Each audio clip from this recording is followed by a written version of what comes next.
ನೀವು ನಿಮ್ಮ manifestation power ಅನ್ನು 100 ಪಟ್ಟು ಹೆಚ್ಚಿಸಲು ಇಷ್ಟಪಡ್ತೀರಾ?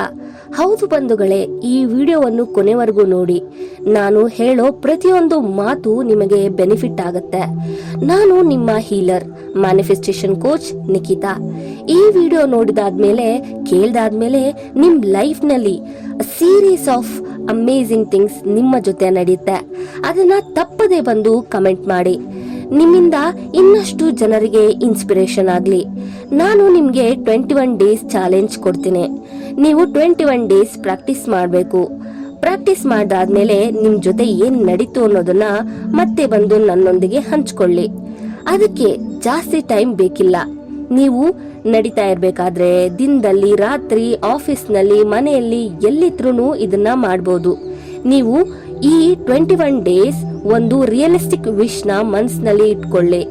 ಆ ವಿಶ್ 100% ಫುಲ್ಫಿಲ್ ಆಗುತ್ತೆ. ನೀವು ಅಂದುಕೊಂಡಿರೋದು ಖಂಡಿತವಾಗಿಯೂ ನಡೆಯುತ್ತೆ. ಅದು ಹೇಗೆ, ಏನ್ ಸೀಕ್ರೆಟ್ ಅಂದ್ರೆ ನೀವು ಮಂತ್ರ ಉಚ್ಚಾರಣೆ ಮಾಡಬೇಕು. ಹೌದು ಗೆಳೆಯರೆ, ಇದು ಸತ್ಯ. ನೀವು ಮಂತ್ರ ಪಠಿಸೋದ್ರಿಂದ ಅನೇಕ ಬೆನಿಫಿಟ್ಸ್ ಗಳಿವೆ. ಅದು ನಿಮ್ಮ ಮ್ಯಾನಿಫೆಸ್ಟೇಷನ್ ಪವರ್ ನ ಹೆಚ್ಚಿಸುತ್ತೆ. ಈಗ ಸ್ನೇಹಿತರೆ, ಮೊದಲು ಮಂತ್ರ ಎಂದರೆ ಏನು ಅಂತ ತಿಳಿಯೋಣ ಬನ್ನಿ. ಮಂತ್ರವನ್ನು 2 ಭಾಗಗಳನ್ನಾಗಿ ಮಾಡಿ. ಮನ ಪ್ಲಸ್ ತ್ರ. ಮನ ಎಂದರೆ ನಿಮ್ಮ ಒಳಗಿನ ಮನಸ್ಸು. ತ್ರ ಎಂದರೆ ರಕ್ಷಣೆ, ಅಂದರೆ ಮನಸ್ಸಿಗೆ ಶಕ್ತಿ ನೀಡುವುದು, ಮನಸ್ಸನ್ನು ರಕ್ಷಿಸುವುದು. ಆದ್ದರಿಂದ ಮಂತ್ರಗಳು ಶಕ್ತಿಶಾಲಿಯಾಗಿರುತ್ತವೆ ಮತ್ತು ನಿಮ್ಮನ್ನು ರಕ್ಷಿಸುತ್ತದೆ. ಸ್ನೇಹಿತರೆ, ಪ್ರತಿಯೊಂದು ಅಕ್ಷರಕ್ಕೂ ಒಂದೊಂದು ವೈಬ್ರೇಷನ್ಸ್ ಇರುತ್ತೆ. ಮತ್ತೆ ಹೇಳ್ತಾರೆ, ಸಂಪೂರ್ಣ ಬ್ರಹ್ಮಾಂಡವು ಒಂದು ರೀತಿಯ ಶಕ್ತಿ. ಆ ಶಕ್ತಿಗೆ ಡಿಫ್ರೆಂಟ್ ಟೈಪ್ಸ್ ಆಫ್ ವೈಬ್ರೇಷನ್ಸ್ ಇರುತ್ತೆ, ಫ್ರೀಕ್ವೆನ್ಸಿ ಇರುತ್ತೆ. ಪ್ರತಿ ಅಕ್ಷರವು ತನ್ನದೇ ಆದ ವಿಶಿಷ್ಟ ವೈಬ್ರೇಷನ್ ನ ಹೊಂದಿರುತ್ತೆ. ಗೆಳೆಯರೆ, ನಮ್ಮ ಭಾರತದಲ್ಲಿ ಎಷ್ಟೋ ಸಾಧುಗಳು, ಮಹರ್ಷಿಗಳು ಮಂತ್ರಶಕ್ತಿಯಿಂದ ದೊಡ್ಡ ದೊಡ್ಡ ಅದ್ಭುತಗಳು ಸೃಷ್ಟಿಸಿದ್ದಾರೆ. ಅದರಲ್ಲೊಂದು ತುಳಸಿದಾಸರ ಜೀವನದ ಕತೆ. ಒಂದು ಗ್ರಾಮದಲ್ಲಿ ಒಬ್ಬ ವ್ಯಕ್ತಿ ಸತ್ತು ಹೋದ್ರು. ಮತ್ತೆ ಎಲ್ಲರೂ ತುಂಬಾ ದುಃಖ ಪಡುತ್ತಿದ್ದರು. ತುಳಸಿದಾಸರು ಅವರನ್ನು ಅಲ್ಲಿ ನೋಡಿ ಆ ವ್ಯಕ್ತಿಯ ಕಿವಿಯಲ್ಲಿ ಏನೋ ಹೇಳಿದರು. ಅಷ್ಟೇ, ಆ ವ್ಯಕ್ತಿ ಜೀವಂತವಾಗಿಯೂ ಎದ್ದು ಬಿಟ್ಟ. ಸ್ನೇಹಿತರೆ, ಆ ಸುದ್ದಿ ಕಾಡ್ಗಿಚ್ಚಿನ ತರ ಹಬ್ಬಿ ರಾಜ ಅಕ್ಬರ್ಗೆ ಸುದ್ದಿ ಮುಟ್ಟಿತು. ಅವರು ತುಳಸಿದಾಸರನ್ನ ಕರೆಸಿ ಕೇಳಿದರು, ನೀನು ಸತ್ತು ಹೋಗಿದ್ದವನಿಗೆ ಜೀವ ನೀಡಿದೆಯಂತೆ ಅಂತ. ತುಳಸಿದಾಸರು ಉತ್ತರಿಸಿದರು, ನನಗೆ ಅಂತ ಶಕ್ತಿ ಇಲ್ಲ, ನಾನು ಒಬ್ಬ ಸಾಮಾನ್ಯ ಮನುಷ್ಯನಷ್ಟೇ ಎಂದರು. ಅಕ್ಬರ್ ಹೇಳಿದರು, ನೀನು ನನಗೆ ಸುಳ್ಳು ಹೇಳುತ್ತಿದ್ದೀಯಾ? ತುಳಸಿದಾಸರು ಹೇಳಿದರು, ನಾನು ಹೇಗೆ ಸುಳ್ಳು ಹೇಳಬೇಕು, ನನಗೆ ನಿಜವಾಗಿಯೂ ಅಂತ ಶಕ್ತಿ ಇಲ್ಲ ಎಂದರು. ಇದರಿಂದ ಅಕ್ಬರ್ಗೆ ತುಂಬಾ ಕೋಪ ಬಂದು ತುಳಸಿದಾಸರನ್ನ ಕಾರಾಗೃಹಕ್ಕೆ ಹಾಕಿದರು, ಅಂದ್ರೆ ಜೈಲು ಆಗಿನ ಕಾಲದಲ್ಲಿ. ತುಳಸಿದಾಸರು ಕಾರಾಗೃಹದಲ್ಲಿದ್ದಾಗ ನಿಮ್ಮೆಲ್ಲರಿಗೂ ಗೊತ್ತೇ ಇದೆ, ತುಳಸಿದಾಸರು ಹನುಮಾನ್ ಚಾಲೀಸಾನ ರಚನೆ ಮಾಡ್ತಾರೆ. ಅಷ್ಟರಲ್ಲಿ 40 ದಿನಗಳಾಗಿರುತ್ತೆ. ಅದೇ ಟೈಮ್ ನಲ್ಲಿ ಆಶ್ಚರ್ಯ ಆಗೋ ತರ ಸಾವಿರಾರು ಲಕ್ಷಾಂತರ ಕೋತಿಗಳು ಬಂದು ಫತೇಪುರ್ ಸಿಕ್ರಿಯನ್ನ ನಾಶ ಮಾಡೋದಕ್ಕೆ ಶುರು ಮಾಡಿದ್ವು. ಜನರು ಹೇಳ್ತಿದ್ರು, ನೀವು ಮಹಾನ್ ಸಂತರನ್ನ ಜೈಲಿಗೆ ಹಾಕಿದ್ದೀರಾ, ಅವರನ್ನ ಬಿಡುಗಡೆ ಮಾಡಿ, ಇಲ್ಲದಿದ್ದರೆ ಎಲ್ಲವೂ ನಾಶವಾಗಬಹುದು. ಆಮೇಲೆ ಅಕ್ಬರ್ ತನ್ನ ತಪ್ಪು ತಿಳಿದು ಆತ ತುಳಸಿದಾಸರನ್ನ ಗೌರವದಿಂದ ಬಿಡುಗಡೆ ಮಾಡಿ ಕ್ಷಮೆ ಕೇಳಿದರು. ಮತ್ತೆ ಅದ್ಭುತವಾಗಿ ಕೋತಿಗಳೆಲ್ಲ ಮಾಯವಾದವು. ಈ ಎಕ್ಸಾಂಪಲ್ ನಿಂದ ಏನ್ ಪ್ರೂವ್ ಆಯ್ತು? ನಮ್ಮ ಧ್ವನಿಯಲ್ಲಿ ಶಕ್ತಿ ಇದೆ, ಮಂತ್ರಗಳಲ್ಲಿ ಶಕ್ತಿ ಇದೆ. ಅವು ನಿಮ್ಮ ಸಬ್ ಕಾನ್ಶಿಯಸ್ ಮೈಂಡ್ ಮತ್ತೆ ಸೋಲ್ ಮೇಲೆ ತುಂಬಾ ಗಾಢ ಪರಿಣಾಮ ಬೀರುತ್ತವೆ. ನೀವು ಮಂತ್ರ ಸಾಧನೆ ಮಾಡಿದಾಗ ಸುತ್ತಲೂ ಇರುವ ಸ್ಥಳವು ಶುದ್ಧವಾಗುತ್ತದೆ. ಬ್ರಹ್ಮಾಂಡದ ಶುದ್ಧ ಶಕ್ತಿ ನಿಮ್ಮ ಕಡೆ ಬರುತ್ತದೆ.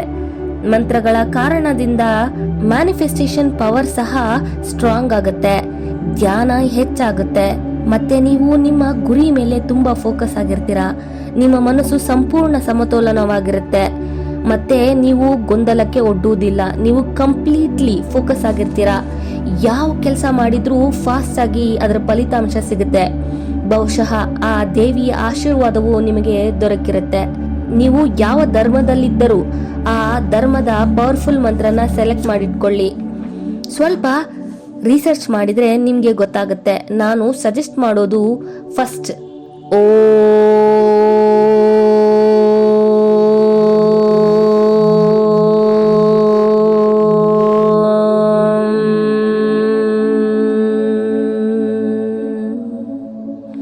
ಈ ತರ ಲಾಂಗ್ ಬ್ರೆತ್ ಅಲ್ಲಿ ಹೇಳಿ, ಆಮೇಲೆ ಸ್ವಲ್ಪ ಟೈಮ್ನಲ್ಲಿ ಕಡಿಮೆಗೆ ಓಂ ಅನ್ನೋ ಬರೋ ತನಕ ಹೇಳಿ.